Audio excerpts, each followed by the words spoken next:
Wave Sound Audiobooks presents an unabridged recording of Catching the Light by Joanna Horton, narrated by Withoos. Part 1. Fire Season. 1. How to reproduce beauty. How to capture it like a butterfly in a net. Sylvie struggles with this in her painting, can never get it quite right, although, when she's honest with herself, she knows that her best work doesn't have much to do with beauty. She is drawn to ugliness, unease. She has always been this way. Life at Isaiah is beautiful.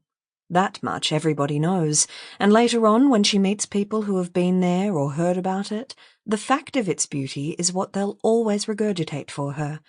Yes, she will say, it's very beautiful. The hills, the sea. The truth is that these things rapidly faded into the background for her. After a few weeks she stopped noticing them, and afterwards, looking at photographs, she was struck by how little relation the postcard views bore to her own memories. Aesthetic appeal, she thought then, was mostly a matter of what you were used to. The only real beauty belonged to the new.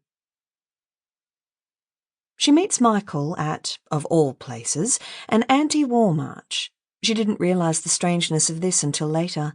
As a rule, he never got involved with politics, never even voted. At Isaiah, they sealed themselves off from such things on purpose. She sees him first from across the crowd, and in fragments. Flash of golden hair in the sun, quick smile at someone she can't see. When he raises a hand to brush the hair out of his face, a silver ring glints on his middle finger. Amid the drone of speeches, Sylvie sits cross-legged on the cold ground and watches him. She's in the habit of doing this, finding people in crowds and combing them over, hoarding their features in her mind. The man with the long golden hair reminds her of a fairy, or maybe an elf, one of those folkloric creatures, an adult in a half-child's body. Cage of delicate bones under his skin. When they rise to march, Sylvie sees the hand-painted sign he's holding. No blood for oil. She loses him then in the crush and blur of the throng. There's something comforting about the rhythm of a protest march. Beat of footsteps on the pavement, chants carried along on the air. Sylvie hasn't been to one since Alice was little.